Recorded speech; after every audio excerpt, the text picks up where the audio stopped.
IPL की serious cricket छोड़कर अब पाकिस्तान क्रिकेट की बात करते हैं। पाकिस्तान न्यूजीलैंड के साथ पहला ओडीआई मैच 73 रन से हार गया। ये इतना आसान नहीं है क्योंकि न्यूजीलैंड की टीम काफी वीक खेल रही है। अगेन जो सेम बात है, न्यूजीलैंड की बीसी टीम है क्योंकि न्यूजीलैंड के सारे मेन प्लेयर्स जो हैं वो इस वक्त आईपीएल खेल रहे हैं। मिचेल सेंटनर नहीं है, मैट हेनरी नहीं है, लॉकी फर्ग्यूसन नहीं है, काइल जेमिसन को भी नहीं खिलाया जा रहा, केन विलियमसन नहीं है, रचिन रविंद्रा नहीं है, ग्लेन फिलिप्स जिन्होंने इतना परेशान किया है पाकिस्तान को, ग्लेन फिलिप्स नहीं है। तो इतने सारे प्लेयर्स, इतने मेन प्लेयर्स जो अभी चैंपियंस ट्रॉफी में भी खेल रहे थे, उन सब के ना होने के बावजूद पाकिस्तान की टीम ये मैच हार गई। लेकिन ये आप कह सकते हो कि एक अजीब सी डिफीट थी क्योंकि इसमें अगेन वही चीज सामने आई, पाकिस्तान की डेथ बॉलिंग, पाकिस्तान के लैक ऑफ स्पिनर्स, प्लेइंग 11 को गलत सेलेक्ट करना, फिफ्थ बॉलिंग ऑप्शन ना होना और उसके बाद बैटिंग में एक अच्छे पोजीशन पे जाने के बाद कोलैप्स करना। आज 22 रनों पे 7 विकेट गिरे हैं पाकिस्तान के, एक ऐसे सिचुएशन से जहां 12 ओवर में 100 रन चाहिए थे और 7 विकेट थे। जिस पिच पर 344 बने हों और दूसरी टीम 38 ओवर्स में 250 बना चुकी हो ऑलरेडी, वहां पे 12 ओवर में अगर 100 रन चेस करने हो और 7 विकेट्स इन हैंड है, तो आप कह सकते हो कि बैटिंग टीम के लिए इतना मुश्किल काम नहीं है। किसी टी20 मैच में भी यह बहुत आइडियल सिचुएशन होती है। तो मेरे ख्याल से पाकिस्तान ने गोल्डन अपॉर्चुनिटी मिस की है न्यूजीलैंड में 13 साल बाद कोई ओडीआई मैच जीतने का। पाकिस्तान पिछली बार न्यूजीलैंड में जब कोई ओडीआई मैच जीता था वो साल था साल 2011, और तब से पाकिस्तान न्यूजीलैंड में एक भी ओडीआई मैच नहीं जीत पाया है और इतनी वीक टीम के सामने ये गोल्डन अपॉर्चुनिटी थी। मैच की बात करें तो टॉस जीता पाकिस्तान ने और बहुत ही फेवरेबल टॉस था क्योंकि पिच में स्टार्टिंग में बहुत असिस्टेंट थी फास्ट बॉलर्स के लिए और पाकिस्तान के फास्ट बॉलर्स को इसका फायदा भी मिला। इनफैक्ट न्यूजीलैंड एक समय बहुत बड़ी मुसीबत में था जब 50 रन पे 3 विकेट गिर गए थे 12.4 ओवर्स में। नसीम शाह, आकिफ जावेद, मोहम्मद अली, इन सब के बॉल जबरदस्त तरीके से सीम और स्विंग कर रहे थे और न्यूजीलैंड के बैट्समैन को बहुत प्रॉब्लम आ रही थी। विल यंग तीसरे ओवर में ही आउट हो गए, नसीम शाह ने उन्हें स्लिप में कैच आउट कराया। निक केली जो अपना डेब्यू कर रहे थे काफी स्ट्रगल करते नजर आए और इवेंचुअली आकिफ जावेद की बॉल पे बोल्ड हो गए। उन्होंने तो 29 बॉलों पे 15 रन बनाए, काफी स्लो खेला। फिर हेनरी निकल्स वो भी स्लिप में कैच आउट हो गए, बाबर आजम ने कैच लिया 11 रन बनाकर 25 बॉलों पे। तो आप इमेजिन कर सकते हो कि बैट्समैन कितना स्ट्रगल कर रहे थे। मुझे हालांकि ये बात समझ में नहीं आई कि फिन एलन और टिम सेफर्ड जो इतने सक्सेसफुल रहे उनको क्यों नहीं मौका दिया गया यहाँ पर। शायद वो अग्रेसिव क्रिकेट खेलते तो मैच पलट सकता था, बट ये सारे टेक्निकली साउंड बैट्समैन थे, बॉल लीव कर रहे थे, बीट हो रहे थे और काफी बुरी सिचुएशन थी। फिर चैपमैन और डैरेल मिचेल क्रीज पर आए और वहां पर भी आप कह सकते हो वो कंसोलिडेट कर रहे थे। 25 ओवर में 104 थे और इमेजिन कीजिए उन्होंने 344 बनाया। 25 ओवर में न्यूजीलैंड का स्कोर था 104 पे 3। लेकिन प्रॉब्लम तभी शुरू हुई और वहां पर पाकिस्तान अपने फिफ्थ बॉलर को लेकर आए जो थे सलमान अली आगा। हालांकि Salman Ali Agha decently regularly bowling करते रहे हैं, लेकिन सलमान अली आगा के लिए इस पिच पे बहुत ज्यादा असिस्टेंट थी नहीं। और फ्रैंकली स्पीकिंग मैं इस चीज को ज्यादा ब्लेम नहीं करता क्योंकि most of the teams fifth bowler के रूप में आप कह सकते हो कि पार्ट टाइमर्स को खिलाती है, 2-3 पार्ट टाइमर्स मिलकर बॉलिंग कर लेते हैं। लेकिन यहाँ पर वो बहुत महंगा पड़ गया पाकिस्तान के लिए। सलमान अली आगा के आते ही मार्क चैपमैन जो हमेशा पाकिस्तान के खिलाफ पता नहीं कैसे अपना A+ गेम ले आते हैं, जैसे ट्रेविस हेड इंडिया के खिलाफ ले आते हैं, और मार्क चैपमैन ने जबरदस्त अग्रेसिव बैटिंग शुरू की। उन्होंने सलमान अली आगा को काउंटर अटैक किया, 2 छक्के मारे, 2 चौके मारे और एक जो डल इनिंग्स चल रही थी न्यूजीलैंड की, सडनली वो लाइट अप हो गई।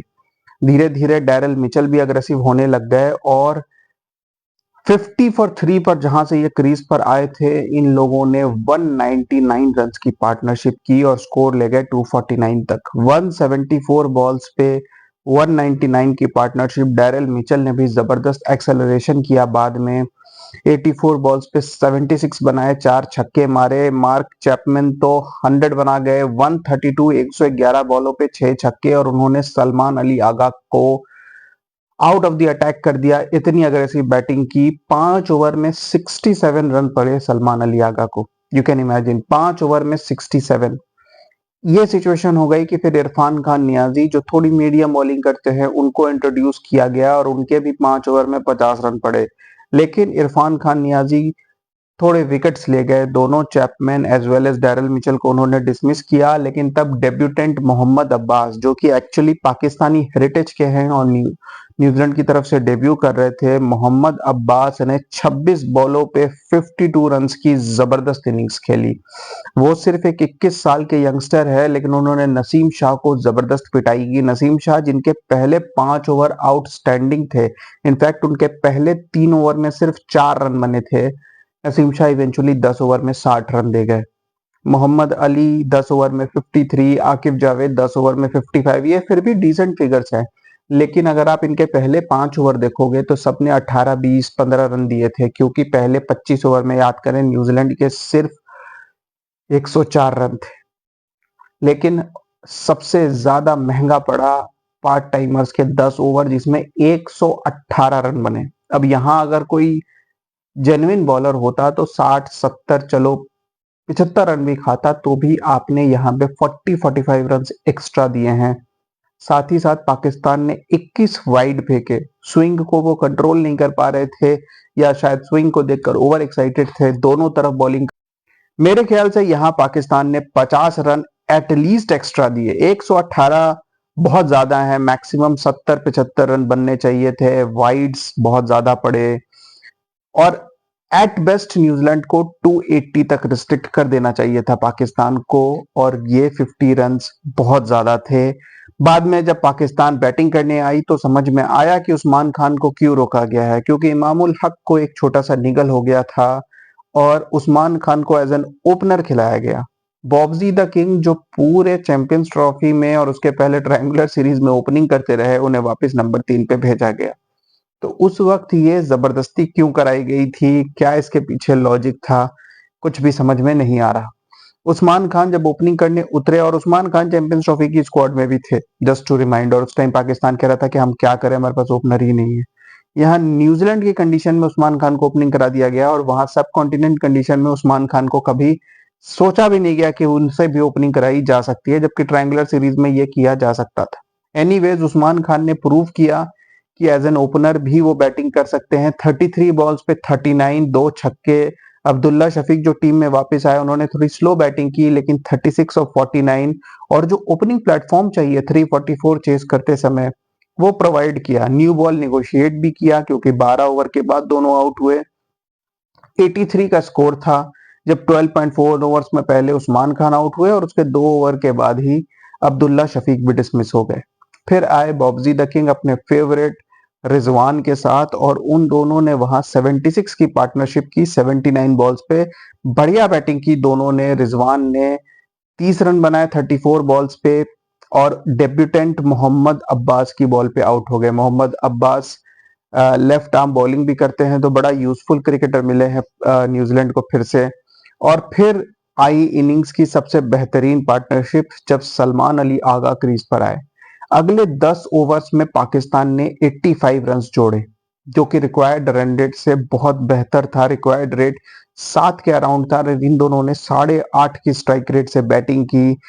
मेनली इसमें सलमान अली आगा की अग्रेसिव क्रिकेट थी। सलमान अली आगा ने जबरदस्त बैटिंग की, 48 बॉल्स पे 58 की इनिंग्स खेली। लेकिन जब सिचुएशन बन गई थी 38 ओवर्स में 249 फॉर 3, मैच बिल्कुल हाथ में था। इनफैक्ट 95 रन चाहिए थे 69 बॉल्स पे, लेकिन बाबर आजम एक अच्छी इनिंग्स खेलने के बाद अगेन वो काम कर गए जो उनके बारे में कहा जाता है, वो मैच फिनिश नहीं कर पाते। और अब वो यंगस्टर नहीं है, वो बहुत एक्सपीरियंस्ड है। इनफैक्ट इस पाकिस्तान टीम के सबसे एक्सपीरियंस्ड बैट्समैन है। वो अब ऑलमोस्ट उनके डेब्यू को 9 साल हो गए हैं। 2016 में उनका शायद आई थिंक 15-16 के अराउंड उनका डेब्यू हुआ था। 9-10 साल से वो इंटरनेशनल क्रिकेट खेल रहे हैं।